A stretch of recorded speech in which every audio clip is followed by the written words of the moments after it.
Filipenses 4:4. Esse é um dos textos mais memorizados da Bíblia.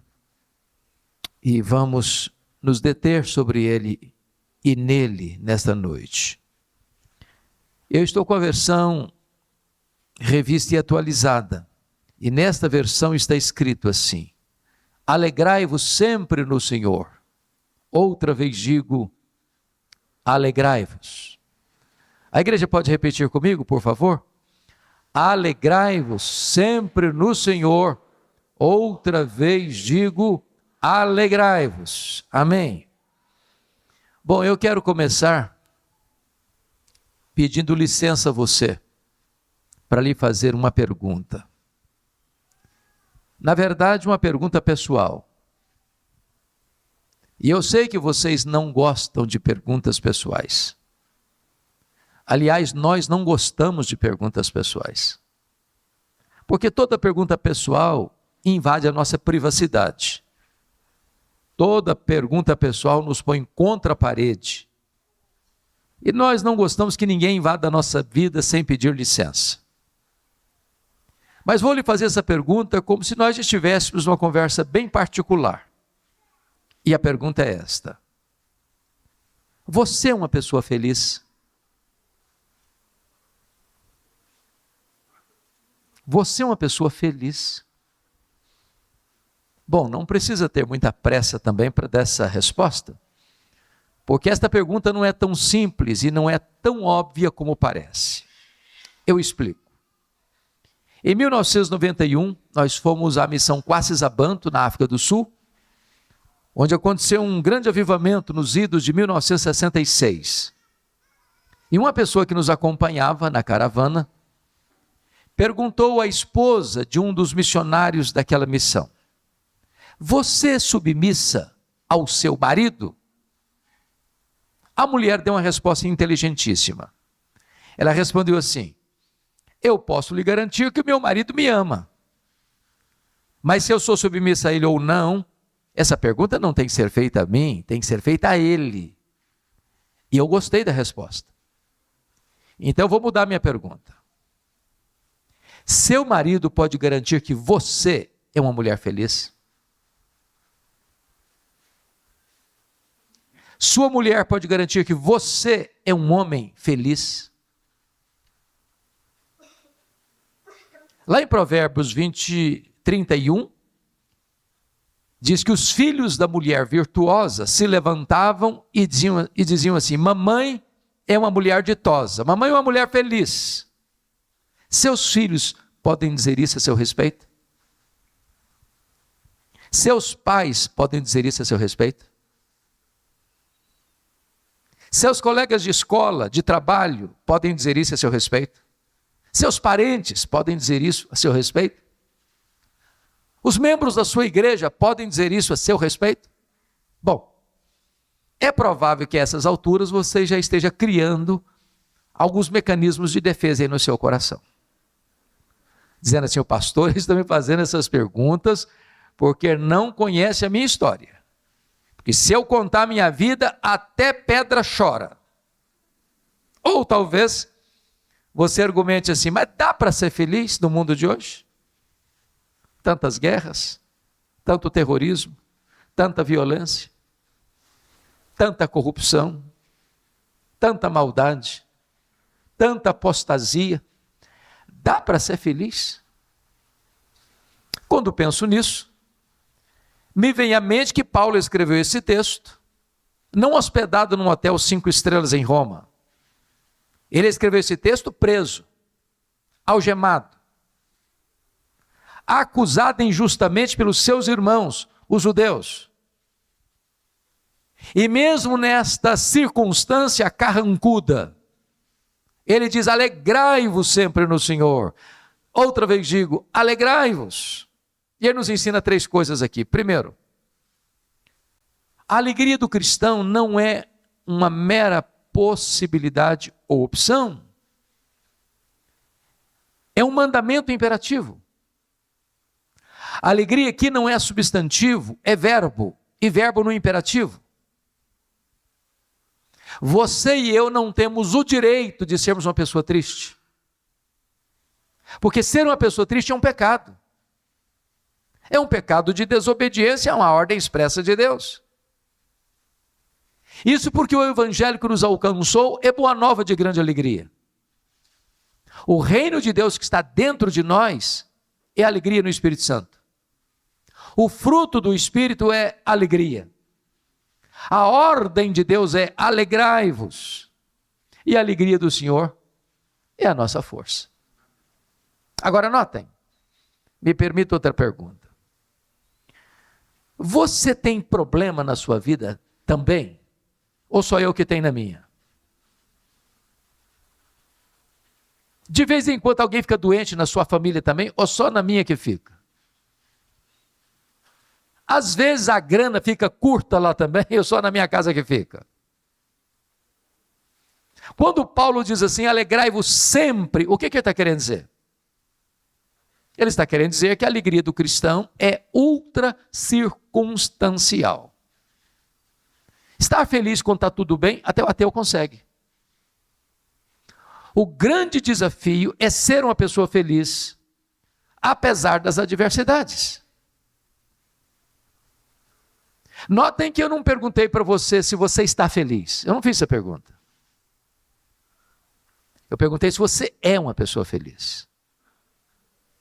Porque estar é uma situação passageira, circunstancial, mas ser é aquilo que é a essência da sua vida. Eu vou ilustrar. Eu acho que todos vocês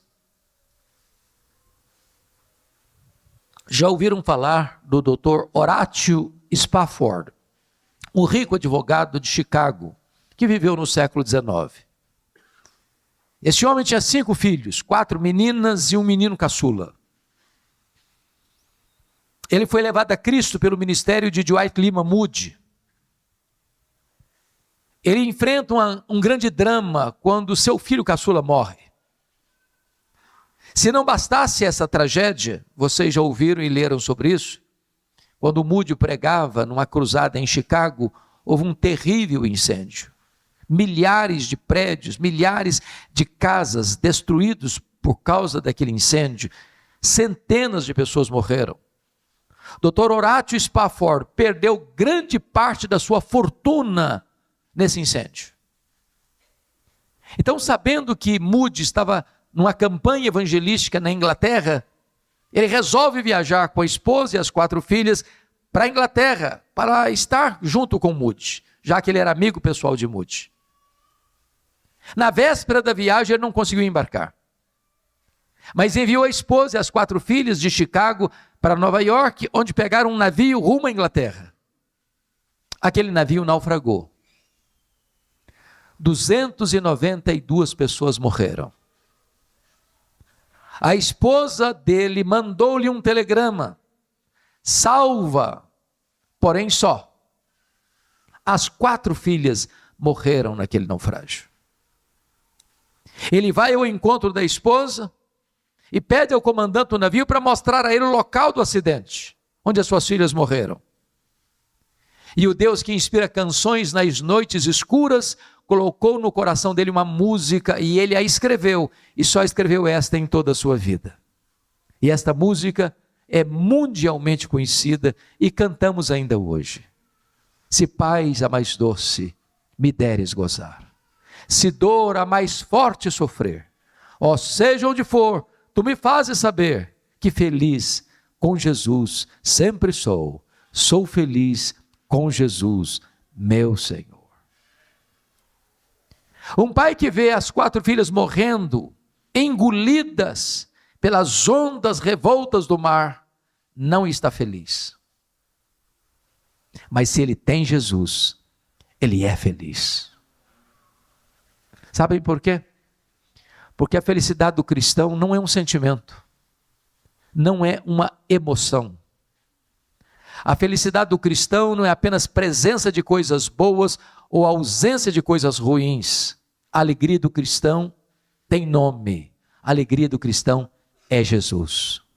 Se você tem Jesus, você é uma pessoa feliz. Se você não o tem, você pode até ter momentos felizes, mas só Jesus pode trazer felicidade ao coração do ser humano.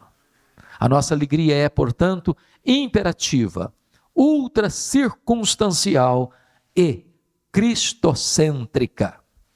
Agora, eu não preciso ser um grande entendedor da alma humana para perceber que nem todos os crentes salvos pela graça estão desfrutando desta alegria, que o apóstolo Pedro chamou de indizível e cheia de glória. Basta você olhar para o semblante de alguns crentes. Basta você conversar um pouquinho com alguns deles e você perceberá que há uma aura de tristeza em seu semblante.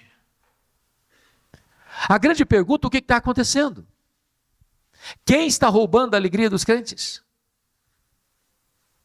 Quem está saqueando a cidadela da nossa alma e tirando de nós esse tesouro tão precioso? Esta carta, a carta aos Filipenses, é a carta da alegria. Em cada capítulo desta carta, Paulo menciona um ladrão diferente da alegria.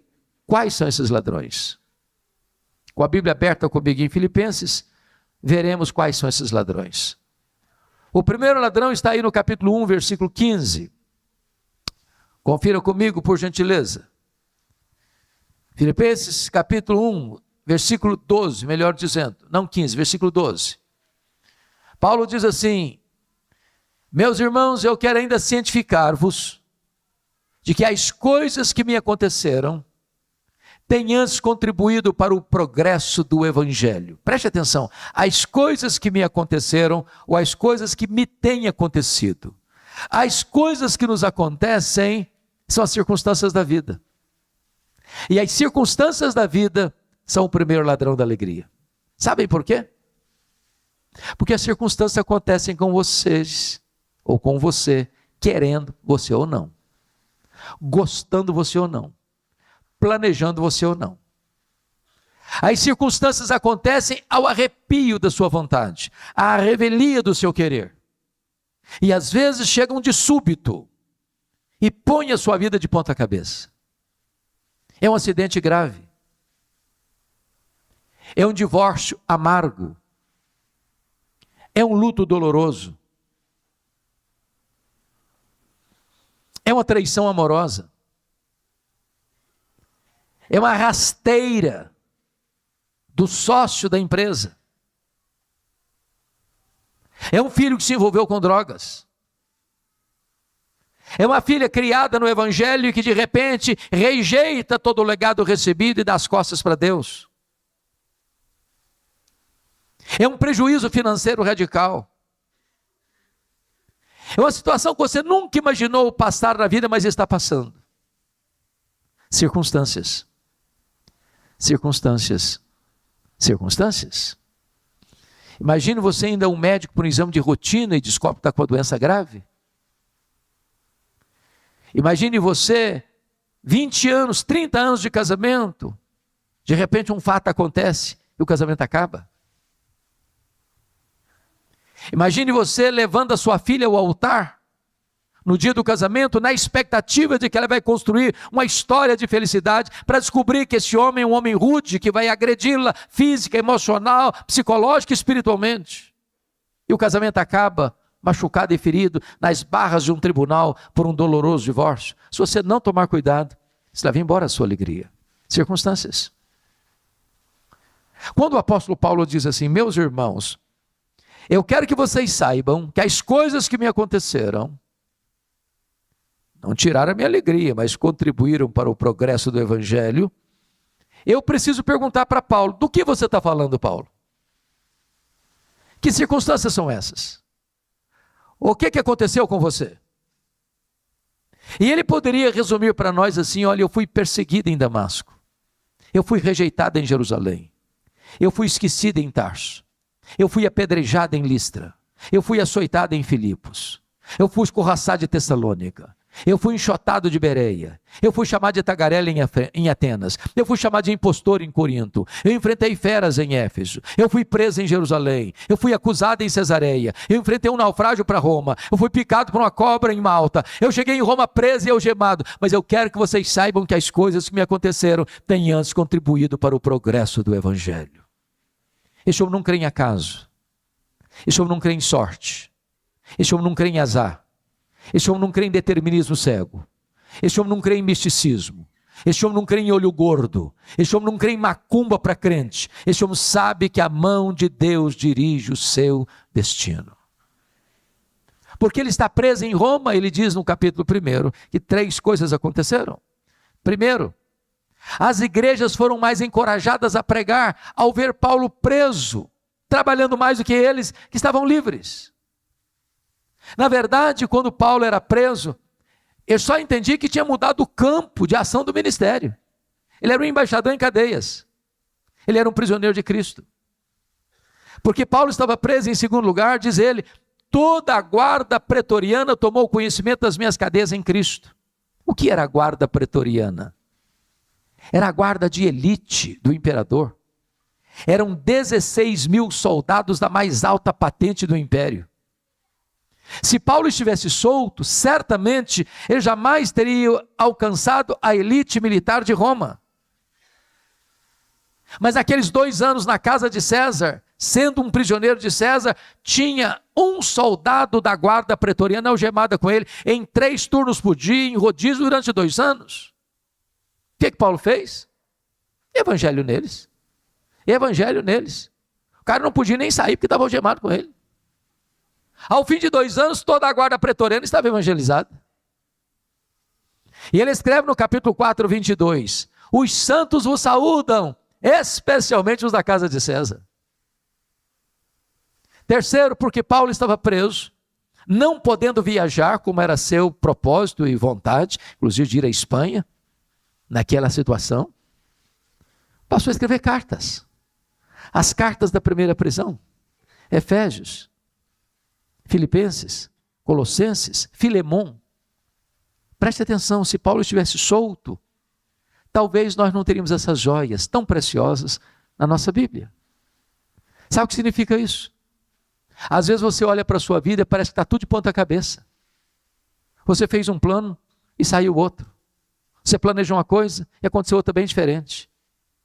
Mas quando você pensa que a sua vida está de ponta cabeça, Deus pode estar escrevendo o capítulo mais importante da sua história. Então olhe para a vida sob a perspectiva da soberania de Deus. Do contrário, as circunstâncias podem levar embora a sua alegria. Olhe para a vida na perspectiva de Deus, para que você possa dizer, sabemos que todas as coisas cooperam para o bem daqueles que amam a Deus, daqueles que são chamados segundo o seu propósito. Vamos ao capítulo 2, versos 3 a 5, para identificar o segundo ladrão da alegria. Links na descrição desse vídeo. Paulo diz assim, nada façais por partidarismo ou vanglória, mas por humildade, considerando cada um outro superior a si mesmo. Não tem em vista o que é propriamente seu, senão também cada qual o que é dos outros. Tende em vós o mesmo sentimento que houve também em Cristo Jesus. O segundo ladrão da alegria são as pessoas. E eu preciso admitir que nós sofremos mais por causa de gente do que por causa de coisas. Pessoas nos fazem sofrer mais do que circunstâncias. Sabem por quê? Porque as pessoas nos decepcionam. E nós decepcionamos as pessoas. Nós não viemos de uma família perfeita. Nós não somos uma pessoa perfeita. Nós não nos casamos com uma pessoa perfeita. Nós não temos filhos perfeitos. Nós não frequentamos uma igreja perfeita. Nós não vivemos numa sociedade perfeita. Logo, mais hoje ou mais amanhã, vamos ter motivos de queixas uns contra os outros. Daí, é absolutamente vital exercermos perdão para termos saúde emocional. Sem perdão, meus irmãos, não tem casamento saudável, não tem família saudável, não tem igreja saudável. Aliás, o Senhor Jesus Cristo chegou a dizer que se você não perdoar, você não pode orar. Suas orações serão interrompidas. Pedro chega a dizer que se você não tratar bem a sua mulher, suas orações são interrompidas. Se você não perdoar, você não pode trazer sua oferta ao altar. Se você não perdoar, você não pode ser perdoado. Se você não perdoar, você entregue aos verdugos da consciência, aos flageladores da alma, você não tem paz. Agora, perdão é uma questão de bom senso. Sabe por quê? Guardar mágoa de alguém é a mesma coisa de beber um copo de veneno, pensando que o outro é quem vai morrer. Quando você tem mágoa de alguém, esse alguém vai botar um cabresto em você. Vai controlar sua mente. Você vai chegar em casa cansado para tirar uma soneca, a pessoa se deita do seu lado e vira o seu pesadelo. Você vai chegar em casa com fome para fazer um lanche, a pessoa se assenta à mesa com você e tira o seu apetite. Você vai sair de férias com a família e pega carona com você e estraga as suas férias. A única maneira de você ter paz é espremer o pus da mágoa e perdoar. Agora, perdão não é coisa fácil. Não é mesmo. Ninguém perdoa porque recebeu uma boa educação. Ninguém perdoa porque apenas tem um temperamento ameno. Ninguém perdoa porque é membro da primeira igreja presbiteriana independente Machado. Perdão é obra da graça de Deus na nossa vida. Eu já sofri muitas dores na vida. Mas a mais aguda delas ocorreu no dia 2 de agosto de 1982, lá em Bragança Paulista. O Bruce já esteve lá com um grupo musical. Eu estava começando o meu pastorado. Eu sou filho caçula, o meu irmão acima de mim tinha completado no dia 1º de agosto 27 anos. No dia seguinte, é 2 de agosto, ele foi brutalmente assassinado, com 11 golpes de faca, todos mortais, pelo primo primeiro da sua mulher, gente criada conosco. A dor foi tão cruel que quando eu recebi o telefonema, eu perdi a voz. Mas me lembro que quando Deus restaurou minhas forças, a primeira palavra que Deus botou na minha boca foi esta: eu perdoo o assassino. Eu não tinha outra opção. Ou perdoava ou adoecia. Ou perdoava ou minha vida transformar-se-ia no inferno. Ou perdoava ou teria que abandonar o ministério. Mas eu posso lhes garantir que o perdão é maior que o ódio. O perdão cura. O perdão liberta. O perdão é a asepsia da alma. É a faxina da mente. É a alforria do coração. Mas eu só pude compreender o que é perdão no dia que eu entendi um pouco melhor uma parábola que Jesus contou. A parábola do credor incompassivo. Jesus contou que um rei acertava conta com seus súditos e encontrou um que lhe devia 10 mil talentos. Não tendo com o que pagar, pediu paciência e o rei resolveu perdoá-lo da dívida de 10 mil talentos. Lá na frente, o homem perdoado encontra um conservo que lhe devia 100 denários. Não tendo com o que pagar, pediu também clemência, misericórdia, e o camarada que tinha sido perdoado de 10 mil talentos, não, eu não tenho paciência não, pago o que você me deve, senão eu boto você na cadeia. O rei ficou sabendo da história, chamou o cidadão lá e disse: servo malvado, eu perdoei a você 10 mil talentos e você não pôde perdoar o seu conservo 100 denários? Pois você vai ser entregue aos verdugos, aos flageladores, até que você pague o último centavo. E Jesus termina assim a parábola. Assim vosso Pai Celeste vos fará, se do íntimo não perdoardes uns aos outros. Pastores, terminou a parábola e eu não entendi quase nada. Quase nada. Sabe por que eu não entendi quase nada? Eu não sei quanto vale 10 mil talentos. Também eu não sei quanto vale 100 denários. Não é a minha moeda, não estou sabendo de nada. Ficou dito pelo não dito. Na verdade, Jesus não contou apenas uma parábola, ele contou uma hipérbole. Nenhum judeu podia dever no primeiro século 10 mil talentos. O que são 10 mil talentos? Um talento são 35 quilos de ouro. 10 mil talentos são 350 mil quilos de ouro. Para você ter uma ideia, no tempo áureo do governo de Israel, no Salomão, no tempo mais rico, mais próspero, todo o ouro que entrava em Israel, durante um ano, eram 666 talentos. Para vocês terem uma ideia, quando Jesus contou essa parábola, todos os impostos da Galileia, Judeia, Pérea, Samaria, durante um ano, eram 800 talentos. 10 mil talentos eram todos os impostos da nação durante 13 anos. Naquela época, o salário de um trabalhador era 1 denário por dia. Para um homem ganhando 1 denário por dia, juntar 10 mil talentos, ele tinha que trabalhar 150 mil anos.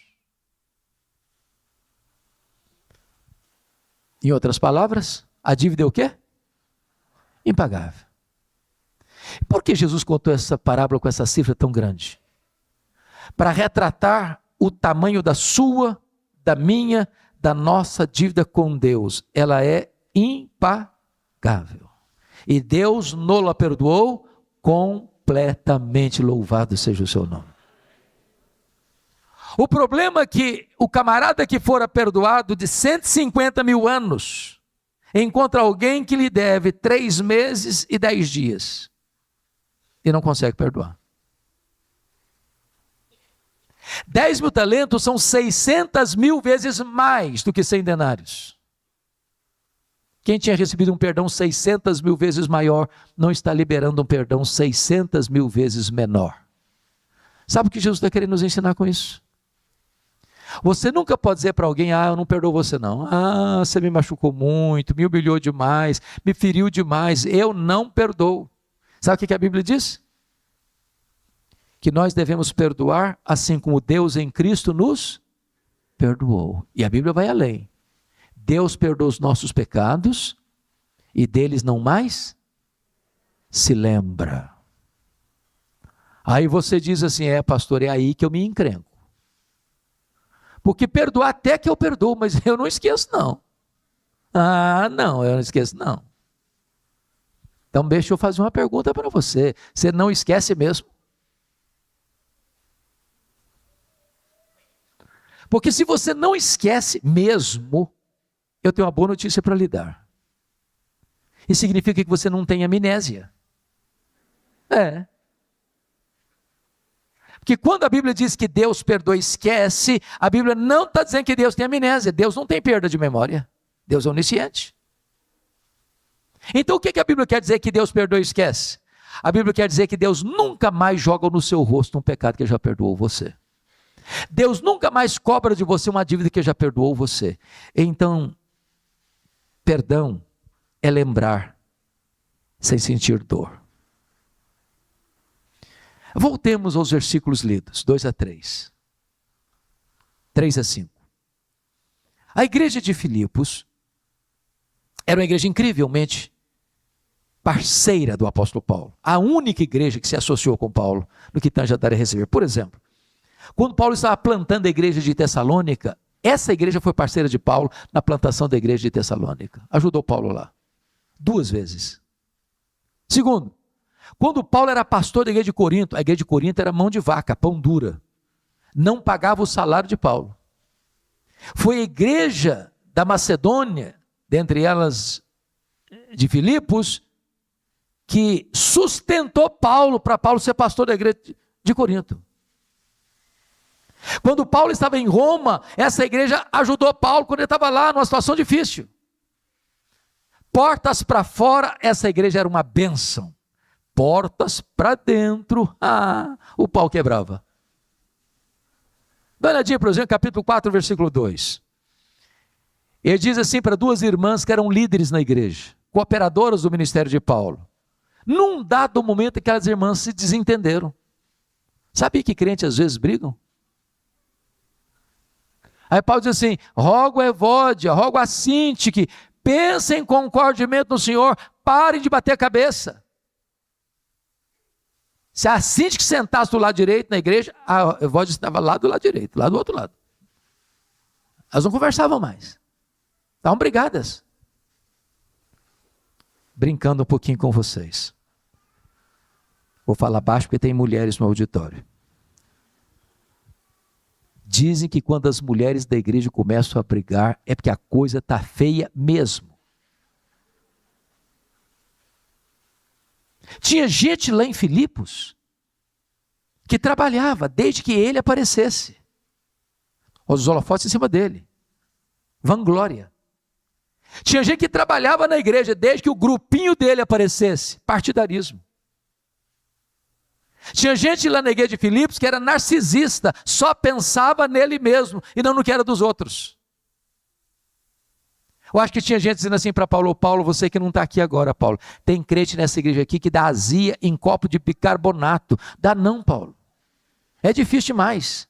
Aí Paulo diz assim: então tende em vós o mesmo sentimento que houve também em Cristo Jesus, porque ele, sendo Deus, não julgou como usurpação ser igual a Deus, antes a si mesmo se esvaziou, assumindo a forma de servo, e humilhou-se até a morte e morte cruz. E quando ele estava lá na cruz, vendo as pessoas que zombaram dele, que cuspiram no rosto dele, que esbordoaram a cabeça dele, diz: Pai, perdoa-lhes. E ainda mais, saiu em defesa deles, atenuando-lhes a culpa, porque eles não sabem o que fazem. Eu quero encorajar você nesta noite, em nome de Jesus, a não deixar sequer uma gota do resíduo da mágoa no seu coração. A perdoar. Quem sabe uma visita, quem sabe uma mensagem, quem sabe um e-mail, quem sabe uma viagem. Mas não guarde mágoa no seu coração, porque se você fizer isso, as pessoas vão roubar a sua alegria. Vamos ao terceiro ladrão da alegria, capítulo 3, versículo 19. Olha aí comigo.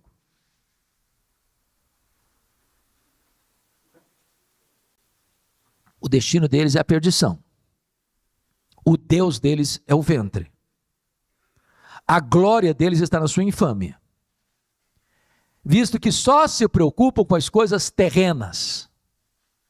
Eu acho, pastores, que aqui em Machado não tem esse ladrão, não. Preocupação com dinheiro. Dinheiro aqui em Machado não é problema, né? É solução. Mas me permita uma pergunta básica e honesta. Alguma vez você já discutiu com a sua mulher por causa de dinheiro?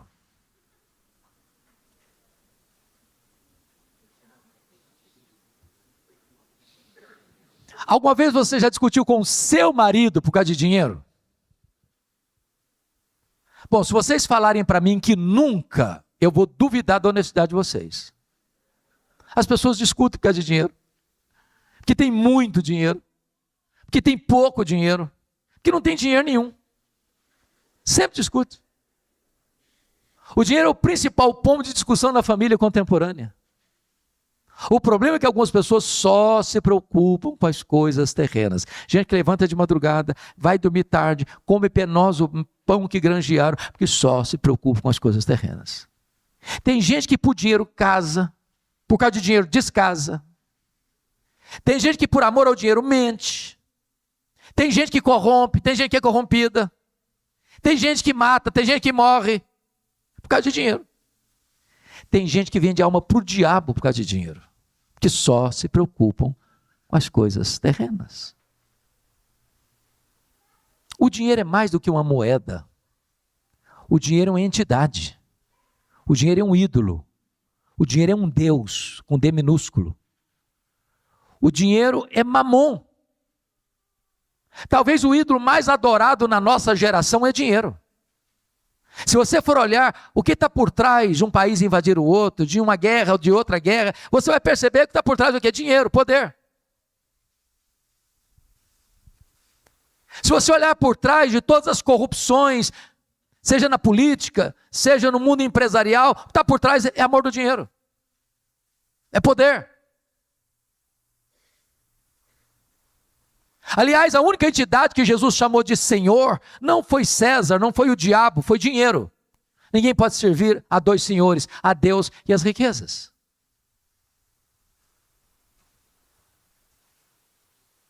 O Dr. Toncini, no seu livro Lado Oculto da Globalização, diz que nós vivemos hoje a realidade de um mundo de economia global. É claro, é isso mesmo.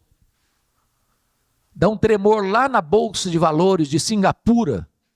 Você sente o tremor no seu bolso, aqui e agora. A economia é globalizada. Talvez um exemplo clássico disso foi a crise imobiliária dos Estados Unidos em 2008. Os bancos emprestaram mais dinheiro do que podiam, a bolha estourou, no efeito dominó a cascata, atingiu a economia global. Eu sou do estado do Espírito Santo. Hoje, talvez, o maior produtor de rochas ornamentais do Brasil, o maior produtor de granito do Brasil. Muitos donos de pedreira lá no Espírito Santo quebraram em 2008 por causa da crise imobiliária dos Estados Unidos, porque é economia global. E nessa economia global, mais de 50% da riqueza do planeta está nas mãos de pouco mais de 100 empresas particulares. Por exemplo, a Toyota é mais rica do que a África do Sul. A GM é mais rica do que a Noruega. O Walmart é mais rico do que dezenas de países. Nessa economia globalizada, as empresas querem mais do seu tempo e mais do seu dinheiro. E nós entramos de cabeça no consumismo porque essa máquina tem que girar. Por exemplo, na década de 50, nós consumimos 5 vezes menos que consumimos hoje. Não éramos menos felizes por isso. Na década de 70, 70% das famílias dependiam apenas de uma renda para se manter. Hoje, mais de 70% das famílias dependem de 2 rendas para manter o mesmo padrão. Ou seja, o luxo do ontem tornou-se necessidade do hoje. Eu já vi, talvez vocês também, uma criança que não sabe falar papai e mamãe ainda, ganhar um telefone celular top de linha.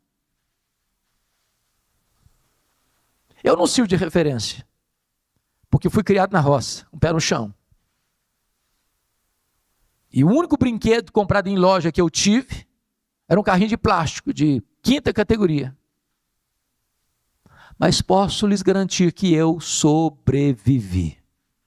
E nem fiquei com traumas por causa disso. Hoje, via de regra, quando uma criança nasce, ela já tem mais brinquedo que consegue brincar a vida inteira. Hoje você dá um brinquedo para uma criança, ela brinca longas 2 horas e encosta no canto e vira sucata. E quer outro, e se você não der, ela tem crise emocional, tem que levar para o psicólogo. Eu tenho um amigo que tem 3 mulheres. Obviamente a esposa e as 2 filhas. Não pensem mal do meu amigo, por favor. Num dia de casamento, elas disseram assim para ele: temos que comprar sapatos novos. Mas é óbvio, é claro. Mas isso é absolutamente claro. Casamento é tudo novo. Mas antes de ir para a loja, ele disse assim para elas: vamos dar uma olhadinha no que nós já temos. Abriu um closet. Contou 151 pares de sapatos. Precisava de mais. Chamamos isso de consumismo. Vou lhe dar uma definição de consumismo. Consumismo é quando você compra o que você não precisa, às vezes com dinheiro que você não tem, para impressionar pessoas que você não conhece. Porque algumas pessoas só se preocupam com as coisas terrenas. O primeiro bilionário do mundo, Dr. John Rockefeller, disse o seguinte, que o homem mais pobre que ele conhecia era o homem que só tinha dinheiro. E disse mais: o homem mais feliz que eu conheci era um homem que chegava em casa cheirando graxa, comia um bom prato de arroz com feijão e dormia a noite toda bem dormida. Quando Rockefeller morreu, Um curioso foi ao cemitério para perguntar para o contador dele qual era a fortuna que ele havia deixado, que ele havia granjeado. Conseguiu. Chegou e perguntou para o contador assim: me conta, rapaz, me conta, quanto o doutor John Rockefeller deixou? O contador, muito surpreso, perguntou: você não sabe? Não, me conta. Camarada, ele deixou tudo, ele não levou nem um centavo. Não tem caminhão de mudança em enterro, nem gaveta em caixão, nem bolsa em mortalha. Você não trouxe nada e você não vai levar nada. É por isso que a Bíblia diz que os bens que um homem possui não consistem no significado da sua vida. É por isso que a Bíblia diz mais: se os seus bens estão prosperando, não ponham nos seus bens o seu coração. O problema não é dinheiro, vamos deixar claro. Dinheiro é uma bênção. O problema não é ter dinheiro. O problema é o dinheiro nos ter. O problema não é possuir dinheiro. O problema é ser possuído pelo dinheiro. O problema não é ter dinheiro no bolso ou no banco. O problema é ter dinheiro entronizado no coração. A raiz de todos os males não é o dinheiro, é o amor do dinheiro. Porque o amor do dinheiro tem levado muita gente a se desviar da fé e a atormentar a si mesmo com muitos flagelos. Mas a Bíblia diz que a piedade com contentamento é grande fonte de lucro. Então, ponha seu tesouro lá em cima, onde nem a traça, nem a ferrugem, nem os ladrões podem tomar de você. Porque a Bíblia diz assim: se você amar o dinheiro, você nunca vai se satisfazer dele. O dinheiro não pode lhe dar nem segurança, nem felicidade. Sabe por quê? Felicidade você só encontra em Jesus, em Jesus, em Jesus e somente em Jesus. Vamos ao quarto ladrão da alegria? Capítulo 4, versos 6 e 7. Confira comigo.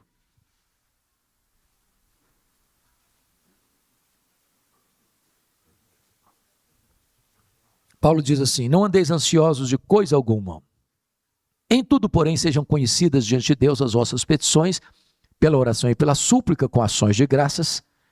E a paz de Deus, que excede todo entendimento, guardará o vosso coração e a vossa mente em Cristo Jesus. O quarto ladrão da alegria é a ansiedade. E me permita uma pergunta: você conhece alguma pessoa ansiosa? Conhece? Já viu alguma pessoa ansiosa hoje? Já? Tem certeza? Você se olhou no espelho antes de vir para cá? Você é daquele tipo de gente que fica roendo as unhas? O problema está vindo lá na China, você pensa que já está batendo na porta da sua casa? Quando você vai fazer um teste, uma prova, um exame, um concurso, a mão fica suada e dá um apagão na cabeça? Você é daquele tipo de gente que, se não tem problema, você cria um que não sabe viver sem problema? A ansiedade, irmãos, é o mal desta geração. A ansiedade atinge pessoas de todos os credos, de todos os estratos sociais, de todas as faixas etárias. Alguém definiu ansiedade assim: depressão, excesso de passado. Estresse, excesso de presente. Ansiedade, excesso de futuro. Alguém definiu mais ansiedade: ser crucificado entre dois ladrões, a culpa do passado e a preocupação do futuro. Pasmem vocês, até as crianças estão ansiosas hoje. Hollywood fez uma pesquisa e descobriu que as crianças estão ansiosas porque elas gostam de filmes, de brinquedos e de jogos de ação. Eu lhe garanto, se você assistir toda a programação infantil da televisão brasileira, você não dorme de noite com a luz apagada. O negócio é feio. Eu gosto muito de brincar com as crianças. Um dia eu cheguei lá em Vitória, Bruxo, tinha uma criança brincando no pátio. distraída. Eu fui chegando de mansinho e falei assim: filha, que vidona, hein? Ela voltou-se brava para mim com o dedo em riste e disse: o senhor é que pensa. A menina estava estressada.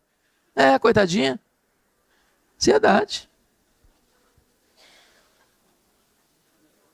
A palavra ansiedade na língua grega significa estrangulamento. Apertar o pescoço. Tirar o oxigênio. Jesus foi categórico em afirmar que a ansiedade é inútil, porque por mais ansioso que você esteja, você não pode acrescentar 45 centímetros, um côvado no curso da sua vida. Mas sabe por que é inútil ainda? Porque 70% dos assuntos que nos deixam ansiosos nunca vão acontecer. Nunca. A gente antecipa sofrimento, sofre por ele como se já estivesse acontecendo, e aí sofre antecipadamente e desnecessariamente. E se o problema vier a acontecer, vai sofrer 2 vezes, porque já sofreu antes, vai ter que sofrer agora de novo. Já sem força para enfrentá-lo. A ansiedade, ela é prejudicial. Porque o que é ansiedade? É você antecipar um problema que ainda não está acontecendo e sofrer por ele agora, como se já estivesse acontecendo. Deixa eu ilustrar isso. Bom, eu fui contemporâneo do Bruxo, do pastor Bruxo, que está aqui com a gente. Privilégio meu, com certeza. E com um ano de privilégio, é uma figura impoluta e sem jaça. Aí eu fui de noite, madrugada, beber água, um corredor imenso, e eu estou em pé por pé, para não acordar ninguém. De repente, estou passando em frente à porta do quarto do meu colega, a porta aberta. Eu olho e ele está chorando, mas chorando a cântaros, convulsivamente, soluçando. Eu entrei apressadamente: o que aconteceu? Morreu alguém na sua família? Ele disse: não, eu estou com medo da minha mãe morrer. Falei: em qual hospital que ela está? Qual o problema dela? Falei: não, ela não está doente não, só estou com medo de ela morrer um dia. Ah, rapaz, deixa sua mãe viver, homem. Hoje ele tem 40 e tantos anos isso, a mulher está viva até hoje. Você já pensou num negócio desse? Pior do que esse foi uma mulher que entrou no meu gabinete pastoral com a filhinha de 3 anos no colo. A mãe chorando, não era criança não, a mãe chorando. Chorando. Quando ela acalmou um pouquinho, disse: mãe, o que está acontecendo? O que houve? Ela me disse: eu estou com medo da minha filha crescer e não casar. Eu falei: mas nem cresceu ainda, mulher. Deixa a menina crescer primeiro. Ansiedade.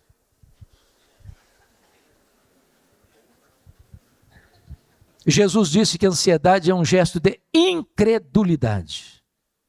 Os gentios que não conhecem a Deus é que se preocupam com todas essas coisas. Que comeremos, com que nos vestiremos. Vós deveis buscar em primeiro lugar o reino de Deus e a sua justiça. E as demais coisas os serão acrescentadas. Agora, me permita perguntar: tem remédio, gente, para curar a ansiedade? Tem? Tem na farmácia? É injetável? É em comprimido? Como é que cura a ansiedade? Ir para um spa? Passar um final de semana? Fazer uma viagem dos sonhos? Transformar-se no CEO da empresa? Dar uma melhorada no salário? Isso é tudo muito bom, mas isso não resolve o problema da ansiedade. Paulo vai dar o remédio. Confira aí comigo, capítulo 4, verso 6. Ele diz assim: não andeis ansiosos de coisa alguma. Então eu vou fazer uma perguntinha: o que é coisa alguma, gente? É coisa alguma, não precisa botar a legenda não, está claro. E qual o remédio que ele passa? Em tudo, porém, sejam conhecidas, gente, as vossas petições, pela oração, pela súplica, com ações de graças. A palavra oração aí traz a ideia de adoração. Então está falando de 3 remédios. Adoração, petição e súplica é a mesma coisa, e ações de graças. Agora, você adora a Deus por quem Deus é, e você dá graças a Deus, ações de graças, pelo que Deus faz. Então, eu vou fazer o que Paulo está recomendando aqui para curar a ansiedade. Vou fazer uma oração de adoração. Você adora a Deus por quem Deus é.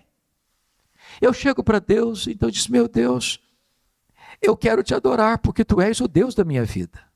Tu és o meu Criador, tu és o meu provedor, tu és o meu consolador, tu és o meu protetor, tu és o meu redentor. Eu quero te adorar porque tu és o único Deus vivo e verdadeiro, Deus autoexistente, Deus infinito, Deus imenso, Deus eterno, Deus imutável, Deus onipotente, Deus onipresente, Deus onisciente, Deus transcendente, Deus soberano. Eu quero te adorar porque tu és bom, porque tu és justo, porque tu és fiel, porque tu és misericordioso. Eu quero te adorar porque tu és a minha alegria, porque tu és a minha paz, porque tu és a minha justiça, porque tu és a minha herança, porque tu és a razão da minha vida, em nome de Jesus, amém. Aí eu termino essa oração e digo assim para Deus: oh Deus, mas eu estou tão ansioso, Senhor. Mas não combina mais. Não combina. Quem é o seu Deus? Quão grande é o seu Deus? Quão poderoso é o seu Deus? O seu Deus é aquele que mede as águas na concha da sua mão. O seu Deus é aquele que mede o pó das montanhas em balança de precisão. O seu Deus é aquele que mede os céus a palmos. O seu Deus é aquele que chama as estrelas pelo nome, e nem uma só delas vem a faltar.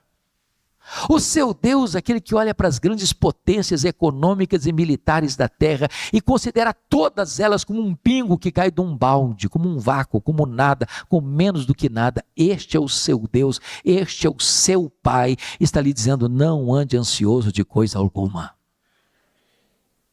O segundo remédio que Paulo dá para você curar a sua ansiedade é que você pode apresentar a esse Deus que é seu Pai suas necessidades. Ele sabe quem é você, ele conhece o seu nome, conhece a sua história, ele sabe onde você mora. Ele está lá do seu lado naquelas noites que você está chorando sozinho, gemendo, sangrando, de angústia e de dor. Ele conhece as suas lutas, ele conhece o seu passado, ele conhece os seus traumas, ele conhece as suas dores, ele conhece os seus recalques, ele conhece as suas feridas ainda não tratadas, não curadas. Ele sabe dos seus pecados, ele sabe das suas mazelas. Ele é o Deus que se preocupa com você, que ama você, que cuida de você, que vela por você. Então ponha aos pés dele o fardo da sua ansiedade, porque ele ama e cuida de você. Mas finalmente, você quer ficar livre da ansiedade? Paulo diz: apresente a ele as suas ações de graças. Aí você diz: ah, pastor, mas eu estou passando luta. Eu estou passando tanta dificuldade. Agradecer como? Pare para pensar comigo um pouquinho. Quanto vale o fato de você estar aqui nessa noite? Quanto vale o fato de você estar com o seu cérebro funcionando e você não está vegetando? Quanto vale o fato de você ter pernas para se movimentar e não estar numa cadeira de rodas? Quanto vale você ter braços para trabalhar e abraçar? Quanto vale o fato de você ter 2 olhos e estar enxergando nessa noite? Quanto vale o fato de você estar ouvindo nessa noite? Quanto vale você ter seu coração funcionando, jogando vida para o seu corpo? Quanto vale você ter 2 pulmões e você não está numa câmara de respiração mecânica nesta noite? Quanto vale você ter 2 rins funcionando, purificando as impurezas do seu corpo e você não está numa máquina de hemodiálise? Quanto vale o fato de você ter uma casa para morar, você ter uma cama para dormir, você ter uma mesa com pão com fartura? Quanto vale você ter uma família para onde voltar no final de um dia? Quanto vale a igreja de Deus? Quanto vale o fato de você ter seu nome escrito no livro da vida? Quanto vale o fato de você ter Jesus como seu Salvador e Senhor? Pare de murmurar, pare de reclamar, comece a dar graças a Deus e não haverá mais lugar para ansiedade no seu coração. Paulo diz: e a paz de Deus, que excede todo o entendimento, guardará o vosso coração e a vossa mente em Cristo Jesus. Sabe por quê, gente? Porque a ansiedade é um pensamento errado e um sentimento errado. A palavra guardará aí é montar guarda, montar sentinela. Quando você adora a Deus por quem Deus é, quando você suplica a Deus porque Ele é seu Pai, quando você dá graças a Deus porque já tem feito na sua vida, a paz de Deus blinda a sua cabeça e o seu coração. A ansiedade não consegue entrar mais. É por isso que Paulo podia dizer de dentro de uma prisão: alegrai-vos sempre no Senhor. Outra vez digo, alegrai-vos. Eu vou terminar fazendo 2 breves considerações. Certa feita, eu fui ouvir um pregador renomado, que eu tinha tanta expectativa de ouvi-lo. E aquele pregador disse o seguinte: Meus irmãos, o projeto de Deus na sua vida é fazer você santo e não fazer você feliz. Eu tomei um susto, porque a primeira parte eu entendi, sede santos, porque eu sou santo. A segunda eu não entendi. Fui pesquisar e encontrei a resposta. Para mim, ninguém entendeu melhor isso do que os nossos irmãos puritanos da Inglaterra, na Assembleia de Westminster. Quando perguntaram assim, qual é o fim principal do homem? E eles responderam, o fim principal do homem é glorificar a Deus e gozá-lo para sempre. Aí eu tenho que concordar com o pastor batista John Piper, quando ele diz o problema do homem não é a busca da felicidade, não é a busca do prazer, não é o hedonismo. O problema do homem é contentar-se com a felicidade pequena demais, terrena demais, limitada demais, quando Deus nos criou e nos salvou para a maior de todas as felicidades, de amá-lo, de fruí-lo, de glorificá-lo, de contemplar a sua face, de servi-lo, porque é na presença de Deus que tem plenitude de alegria. Então eu quero lhe dizer nesta noite que Deus quer que você seja muito feliz, abundantemente feliz, maiusculamente feliz, superlativamente feliz, eternamente feliz. Alegrai-vos sempre no Senhor. Outra vez digo, alegrai-vos. Mas eu termino, finalmente, pedindo permissão a você para lhe fazer uma pergunta. Na verdade, uma pergunta pessoal. Eu sei que vocês não gostam de perguntas pessoais. Aliás, nós não gostamos de perguntas pessoais. Porque toda pergunta pessoal invade a nossa privacidade. Toda pergunta pessoal nos põe contra a parede. E nós não gostamos que ninguém invada a nossa vida sem pedir licença. Mas vou lhe fazer essa pergunta como se nós estivéssemos numa conversa bem particular. E a pergunta é esta. Você é uma pessoa feliz? Você é uma pessoa feliz? Que Deus nos ajude a dar essa resposta nesta noite. Amém.